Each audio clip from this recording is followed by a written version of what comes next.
گی، حرص طمع آ جائے گا، اپنی عمر بڑھانے کی فکر کرے گا، اپنی دولت بڑھانے کی فکر کرے گا، اپنے عہدے منصب کے لیے مرے گا، دنیا داری کے لیے مرے گا، تب یہ میری قوم برباد ہو جائے گی۔ بالخصوص مسلمانوں کے خلاف ایک نسل کشی کا جو سلسلہ چل چکا ہے، ایک ہی صورت میں یہ ممکن ہے، اور وہ صورت کیا ہے کہ ہم قوم کے اندر، مسلمان کے اندر، ایک مسلمان بھائی کے دل میں دوسرے مسلمان بھائی کے لیے جب تک دل میں درد کا احساس پیدا نہیں ہوگا، تب تک یہ ظلم کا بازار کبھی ختم نہیں ہوگا، بند نہیں ہوگا۔ میرے بھائیوں، آپ راستے میں چلتے ہیں، گاؤں میں رہتے ہیں، اگر کوئی جانور کسی بچہ پر حملہ کر دے اور آپ صرف کھڑے کھڑے تماشا دیکھتے رہیں، تو ایک جانور ایک بچے کے اوپر وہ تب تک حملہ کرتے رہے گا، تب تک اس کو نوچتا رہے گا، کاٹتا رہے گا، جب تک اس کے دل میں دوسروں کا ڈر پیدا نہ ہو جائے، جب تک اس جانور کے خلاف آپ آواز نہ لگائیں یا ڈنڈا سے اس کو وار نہ کریں، پلٹ کر اس کو نہ ماریں، تب تک وہ جانور، چاہے وہ کتا ہو یا بلی ہو یا شیر ہو یا کوئی بھی جانور ہو، اس بچے کو، معصوم بچے کو تب تک مارتا رہے گا جب تک آپ اس کو کچھ نہیں کہتے ہیں۔ لیکن اگر آپ ایک چھوٹا سا ڈنڈا بھی اٹھا کر پھینکیں گے، ڈٹ کر کھڑے ہو جائیں گے، آواز لگائیں گے، یہ کہہ کر آپ نہیں چھوڑیں گے کہ چلو اس بچے کو جو کتا کاٹ رہا ہے وہ کسی اور کا بچہ ہے، یہ میرا نہیں ہے، لیکن انسانیت کے ناطے، چاہے جس قوم کا بھی ہو، جہاں کا بھی رہنے والا ہو، چاہے آپ کے رشتہ دار ہو یا نہ ہو، لیکن اگر انسانیت کے ناطے اگر آپ ڈٹ کر کھڑے ہو جاتے ہیں تو وہ جانور حملہ کرنا چھوڑ دے گا، وہاں سے بھاگ جائے گا۔ ہمارے قوم کے اندر اس وقت احساس بالکل ختم ہو چکا ہے، ہماری ضمیر بالکل سڑ چکی ہے، ہمارا دل بالکل مردہ ہو چکا ہے۔ ہم اپنے آنکھوں کے سامنے ہماری بہن کو، ہماری بیٹی کو، ہماری ماؤں کی عزتیں، عصمتیں تار تار ہوتے ہوئے دیکھتے ہیں، لٹتے ہوئے دیکھتے ہیں، خون کی ندیاں بہاتے ہوئے دیکھتے ہیں، لیکن ہم کچھ نہیں کرتے ہیں۔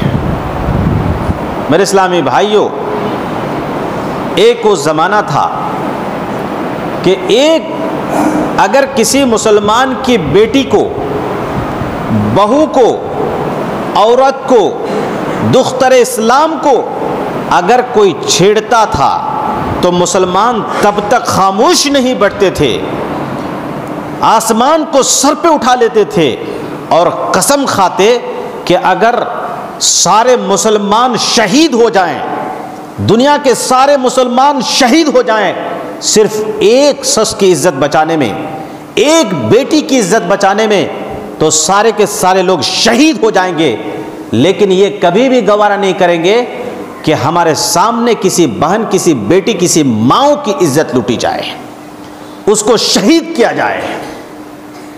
833 عیسوی کی بات ہے، معتصم باللہ، یہ مشہور عباسی خلیفہ ہیں، معتصم باللہ مشہور عباسی خلیفہ ہیں، اس کے سامنے آ کر، بھرے مجمع میں آ کر ایک بندہ کھڑا ہوتا ہے اور کہتا ہے، اے خلیفہ، آپ یہاں پر غفلت میں ہیں، آپ کو پتا ہے کہ میں نے ایک عجیب منظر دیکھا ہے جس نے مجھے جھنجھوڑ دیا ہے، میرا کلیجہ منہ کو آنا چاہتا ہے، میں پریشان ہوں، اس وقت سے مجھے امن و سکون نصیب نہیں ہوگا جب تک کہ آپ اس عجیب منظر کو سن نہ لیں، تب تک مجھے چین نہیں آئے گا۔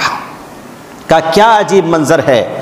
کہا شہر عموریہ ہے، میں وہاں سے ابھی آیا ہوں، وہاں پر ایک لونڈی جو کہ مسلمہ ہیں، جو کہ ایک لونڈی ہے، مسلمان کی بیٹی ہے، امت کی بیٹی ہے، دختر اسلام ہے، میں نے وہاں پر دیکھا کہ ایک عیسائی، ایک موٹا کرسچن اس بیٹی کے چہرے پر زوردار تھپڑ مارا اور وہ بیٹی درد کے مارے تلملا اٹھی۔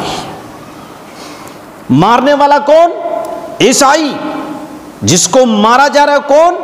وہ مسلمان کی ایک بیٹی لونڈی، جس کے چہرے پر زوردار زناٹے دار تھپڑ مارا ایک عیسائی نے۔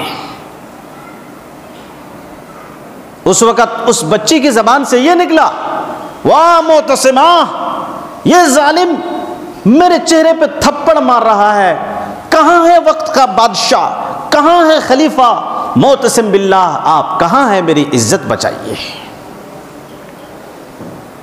آج جانتے ہیں اگر گاؤں میں، اگر علاقے میں کوئی امیر بن جاتا ہے، کوئی لیڈر بن جاتا ہے، تو نیت میں یہی ٹھان لیتا ہے کہ میں 2 سال 4 سال 5 سال جب تک رہوں گا میں قوم کا سرمایہ لوٹتا رہوں گا، لوگوں کو نوچتا رہوں گا، کسی کی بہن سے، کسی کی بیٹی سے، کسی یتیم سے، کسی بیوہ سے اس کو کوئی سروکار نہیں رہتا ہے کہ ان کی عزت کی حفاظت کریں۔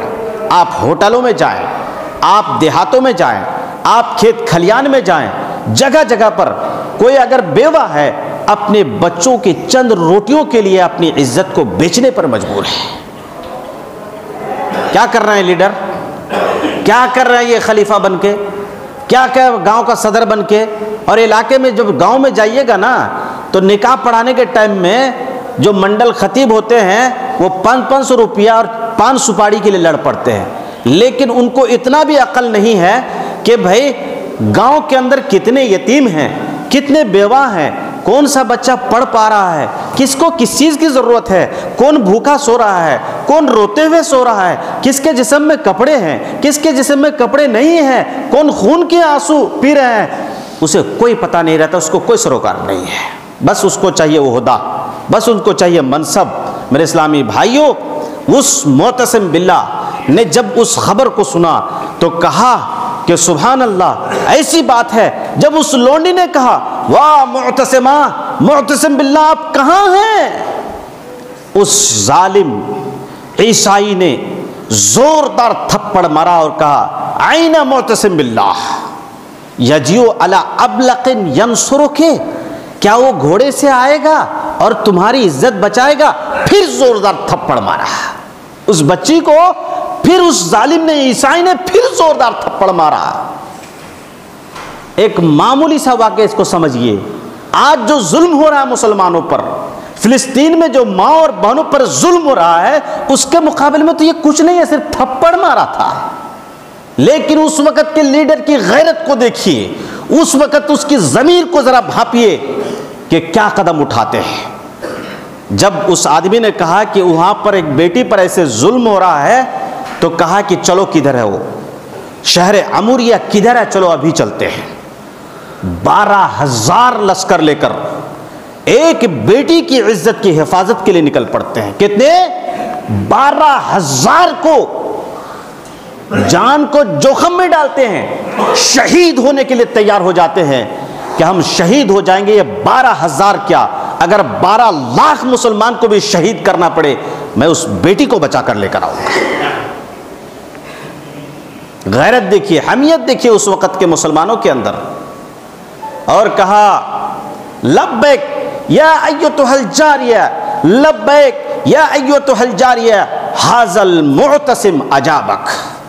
کہا بیٹی تم نے مجھے پکارا، میری غیرت جاگ اٹھی ہے، میرے ضمیر کو نے مجھے جھنجھوڑ دیا ہے، میں پریشان ہوں، میں اس وقت ایک لقمہ تک نہیں کھاؤں گا جب تک میں تیرے وہاں پر اس ظالم کے دروازے پر، جب تک میں اس کو محاصرہ نہیں کر لیتا، جب تک میں اس کو سبق نہیں سکھاتا، جب تک اس کی اینٹ سے اینٹ نہیں بجا دیتا، تب تک میں ایک دانہ بھی نوالا بھی میں منہ پہ نہیں ڈالتا۔ آج بے غیرت مسلمان کو دیکھیے، کوئی کسی کے بارے میں فکر نہیں کرتا، لٹتی ہے لٹنے دیجیے، عفتیں بیچاری پریشان ہے تو رہنے دیجیے۔ اپنی آنکھوں کے سامنے ہم تڑپتے اپنے ماؤں بہنوں کو دیکھتے ہیں، لیکن وہاں سے ہم بے غیرت کی طرح مسکراتے ہوئے نکل جاتے ہیں۔ کیسے نیند آتی ہے بھائی ہم کو نیند کیسے آتی ہے وہ منظر دیکھ کر، جہاں پر بچوں کو پینے کے لیے پانی تک نصیب نہیں، خون پی کر بیچارے دم توڑ رہے ہیں۔ کیسے ہم کو نیند آتی ہے؟ یہ قوم کو نیند کیسے آتی ہے؟ یہ قوم کیسے گھر میں سو جاتی ہے؟ کم از کم ارے دعا تو کرتے، آ کر کم از کم مسجد میں آ کر دعا تو کرتے۔ آج ان کا جل رہا ہے، کل ہماری باری آئے گی۔ میرے اسلامی بھائیوں، معتصم باللہ اس وقت نکلے اور 12,000 کے لشکر لے کر وہاں پر اس گاؤں کو گھیر لیے۔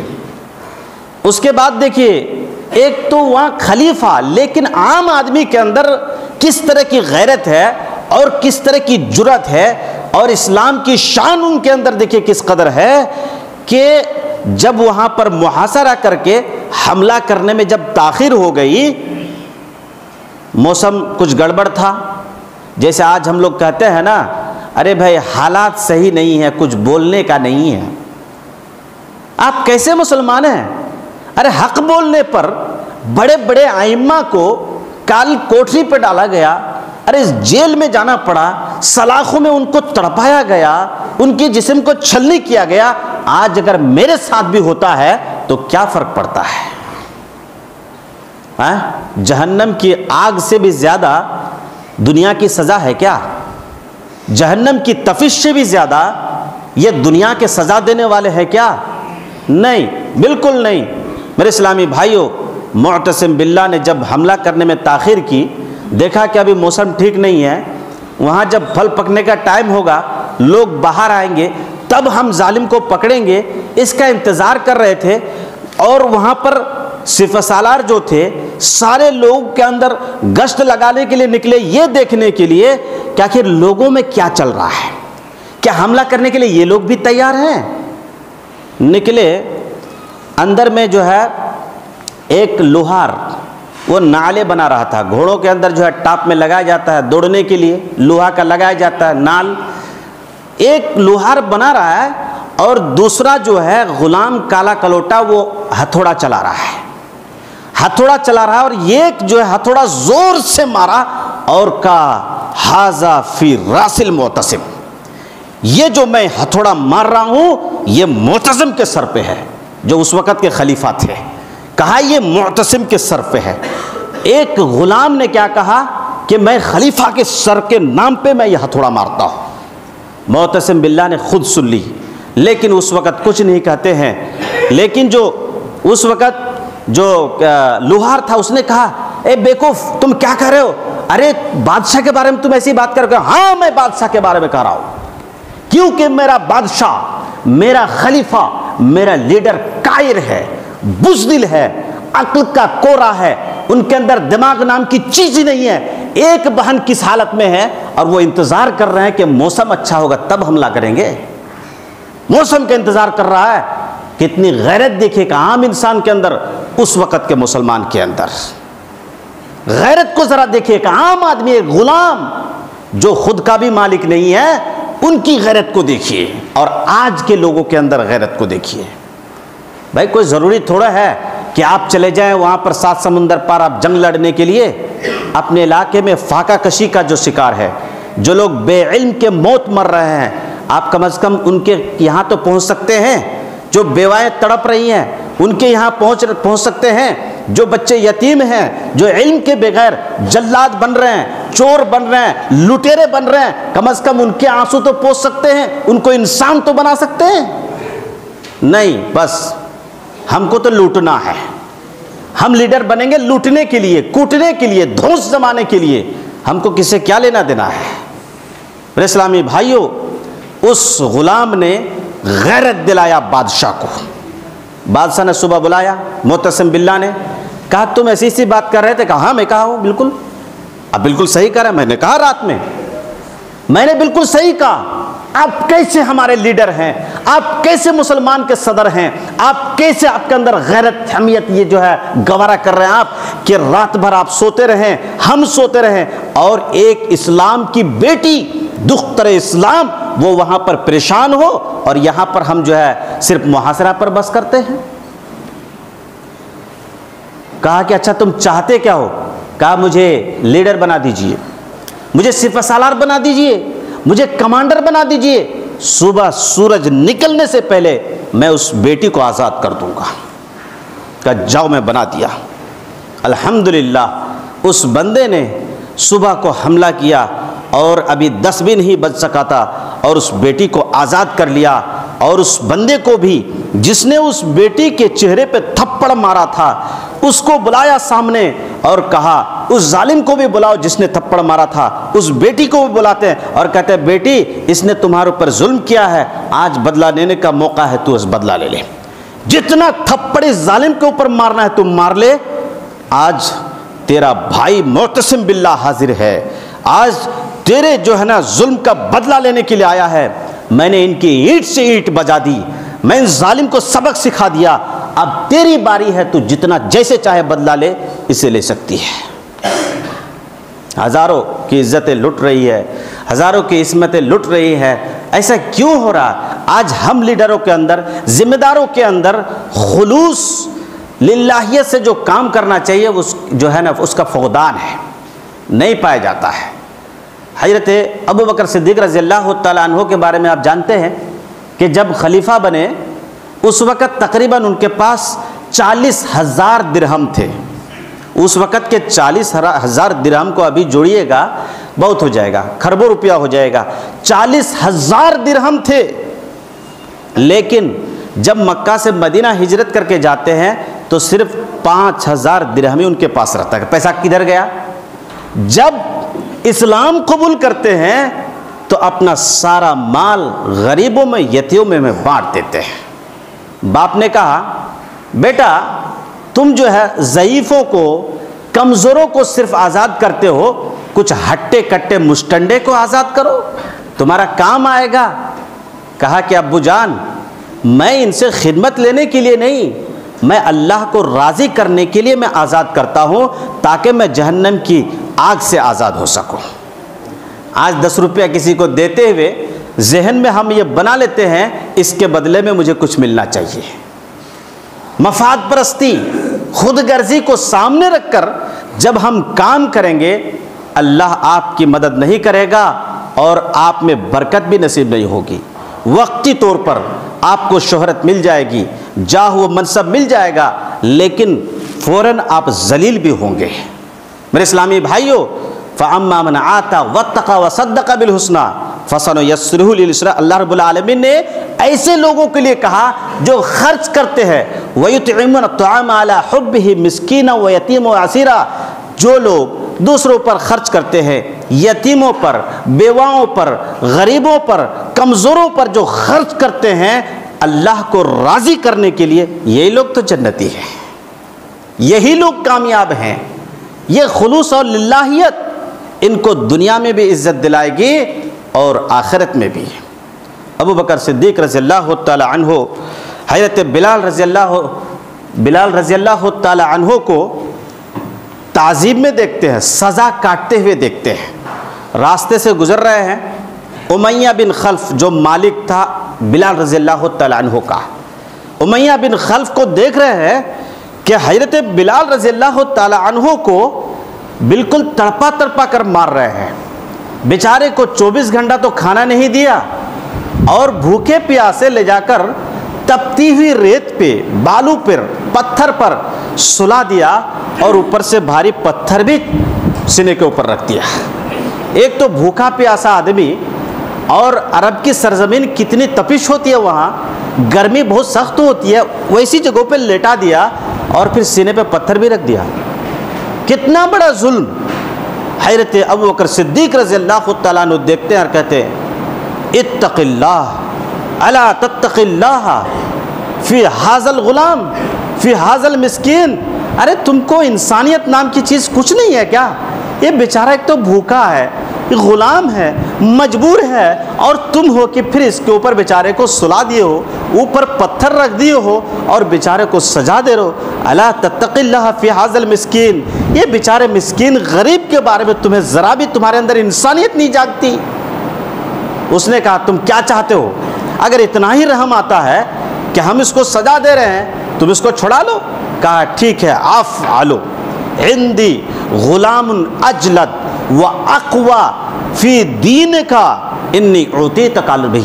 کہا ٹھیک ہے, میرے پاس ایک غلام ہے جو مسلمان نہیں ہے, وہ بہت مضبوط ہے, وہ بہت طاقتور ہے اور تمہارے دین کو ماننے والا بھی ہے, یعنی مشرک ہے, کافر ہے, میں اسے دے دیتا ہوں, لیکن تم بلال کو چھوڑ دو. مختلف روایت ہے, کسی میں ہے کہ 40,000 درہم, کسی میں 40 درہم, کسی میں 30 درہم, کسی میں 500 درہم کا ذکر ہے کہ یہ دے کر حضرت ابوبکر صدیق رضی اللہ تعالیٰ عنہ اس کو چھڑا لیتے ہیں. آپ سب سنے ہیں, وقت ہو چلا ہے, کہ دیکھیے نبی اکرم صلی اللہ علیہ وسلم نے جب ابو عبیدہ بن جراح کو جب بحرین کی طرف بھیجے, وہاں سے مال لے کر آئے, تو اس وقت نبی اکرم صلی اللہ علیہ وسلم نے یہ نہیں کہا کہ تمہارے اندر خوشحالی آ گئی, کہا کہ یہی تم کو برباد کرنے والی چیز آ گئی, سونے چاندے موتی جوہرات. مجھے اس بات کا ڈر نہیں ہے کہ میری قوم بھوکے مر جائے گی, مجھے اس بات کا ڈر ہے جب اس قوم کے اندر دولت آ جائے گی, یہ قوم عیاشی میں پڑ جائے گی, ان کے اندر برائی آ جائیں گی, حرص طمع آ جائے گا, اپنی عمر بڑھانے کی فکر کرے گا, اپنی دولت بڑھانے کی فکر کرے گا, اپنے عہدے منصب کے لیے مرے گا, دنیا داری کے لیے مرے گا, تب یہ میری قوم برباد ہو جائے گی. اور ایسی حالت میں, ایسی سچویشن میں اللہ کے نبی صلی اللہ علیہ وسلم نے فرمایا گساؤن کا گسائے سیل. سیل کہا جاتا ہے عربی میں کہ جو سوکھا تنکا ہوتا ہے نا, لکڑی, پانی میں ایسے ہی بہہ کے چلا جاتا ہے, ایسے ہی دوسری قومیں مل کر تم کو کاٹیں گی, تمہاری خون بہائیں گی, تمہاری ندیوں میں بہا دیں گی, تم کو زندہ لاش بنا دیں گی, تم کو تباہ کر دیں گی, تمہارے گھروں کو جلا دیں گی, ساری قوم تم پر ٹوٹ پڑے گی. حب الدنیا و کراہت الموت. عمر بن خطاب رضی اللہ تعالیٰ عنہ کے سامنے بھی جب ایران کا سامان لایا گیا, جب ایران فتح ہو گیا, جب مسلمانوں کی حکومت آ گئی, وہاں سے جب سامان لایا گیا, عمر بن خطاب کے سامنے جب سامان رکھا گیا, عمر بن خطاب رضی اللہ تعالیٰ عنہ دہاڑ مار کر رونے لگے. عبد الرحمن بن عوف نے کہا کہ کیا بات ہے, دولت ملتی ہے تو انسان خوش ہوتا ہے. کہا میں نے نبی سے کہتے ہوئے سنا کہ یہ دولت مسلمانوں کے لیے بربادی کا ذریعہ بن جائے گی, اسی لیے میں رو رہا ہوں. آج کی اگر حکومت ہو, آج کی اگر حکومت والے ہو, آج کی اگر بادشاہ ہو, لیڈر ہو, تو دولت ملنے کے بعد وہ سوچے گی میں 6 گھر بناؤں گا, میں ایسے گھر بناؤں گا, میں ایسے زمین خریدوں گا, ایسی دولت بناؤں گا, ایسا کروں گا, ایسی گاڑی خریدوں گا, ایسا گھوڑا خریدوں گا, تاکہ لوگ مجھے کہے کہ یہ سب سے بڑا پیسہ والا ہے, لوگوں کی آنکھوں میں چمک آ جائے. لیکن عمر بن خطاب رضی اللہ تعالیٰ نے اس کو دیکھ کر رونے لگے کہ ہماری بربادی کا سامان آ گیا ہے. میرے اسلامی بھائیوں, وقت ختم ہو چکا ہے. کہنے کا مطلب یہ ہے کہ جہاں پر بھی مسلمانوں پر ظلم ہو رہا ہے, ہم کچھ نہیں کر سکتے تو کم از کم دعا تو کر سکتے ہیں. دعا مخ العبادہ, دعا میں بڑی طاقت ہوتی ہے, دعا میں بڑی طاقت ہوتی ہے. میرے اسلامی بھائیوں, اور دعا بھی کریں تو دل سے دعا کریں, دعا کریں, دل سے دعا کریں. اگر آپ دل سے دعا کریں گے تو اللہ کے نبی نے فرمایا کہ اگر کوئی پیٹھ پیچھے کسی کے لیے دعا کرتا ہے تو فرشتے اس کے سرانے پہ کھڑے ہو کر ان کے لیے دعا کرتے ہیں جو کسی بھائی کے لیے دعا کرتا. مفاد کے لیے دعا مت کیجیے. اے بھائی دعا, ہاں بھائی میں آپ کے لیے دعا کرتا ہوں, مفاد کے لیے, خود غرضی کے لیے دعا نہ کریں, بلکہ آپ دل سے رو کر یہ کہیں پروردگار میری ماؤں کی, میری بہنوں کی, امت کی عزتیں لوٹی جا رہی ہے, عفتیں لوٹی جا رہی ہے, پروردگار ہم گنہگار ہیں, ہم توبہ کرتے ہیں, پروردگار تو ہماری پکار کو سن لے, ان کی عزت کی حفاظت کر لے.